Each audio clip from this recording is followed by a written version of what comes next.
Diretso na, sige good para bili na lang sa vlog.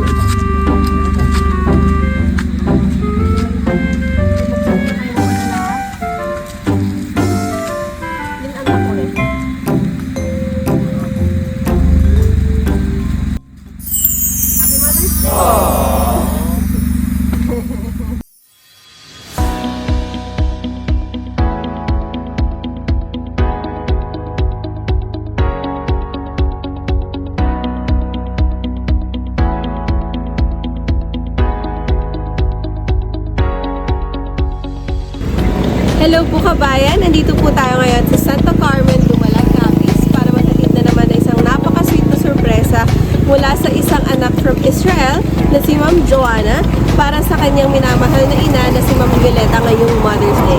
Kaya samahan niyo po kami i-surprise siya ngayong Mother's Day at para sa lahat ng mga nanay dyan, Happy Mother's Day po sa inyo. And this is your love ambassador Shama and this is Send Love to Pinas.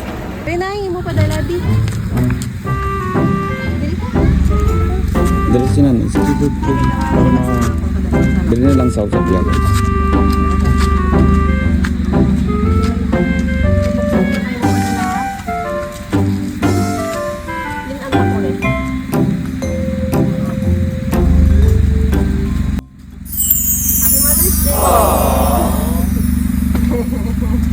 Ipadala ni Ma'am Joanna, ano para sa imo?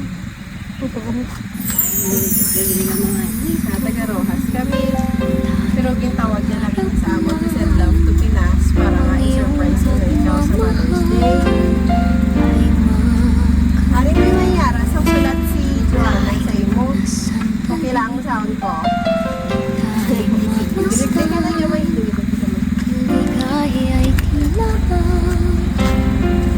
Dear Mother Dear, alam mo naman na ilang para sa iyo at kay tatay at palagi ko lang nadalangin na ingatan niyo ang sarili ninyo.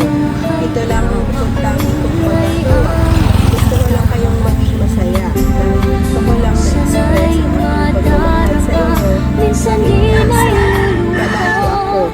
Mahal ko kayong tatay. Darating ang araw, makakauwi ko na po. Salamat sa Diyos sa paggabay sa akin araw-araw. Pag-inanin sa inyo ni tatay. Sana na-surprise kita. Happy Mother's Day night from your apo, Jack Paul, John Ray. We love you and sa mga nanay nila dyan, Happy Mother's Day sa ating lahat. God bless. Ay, Nay, kasi may message daw ka kay Joanna. Ay, padala naman sa iya. Diri lang sa ating camera. Mambal. Kanyang mahal. Diri na yun. Salamat yan. Ang alay ko ito, pagmamahal ko.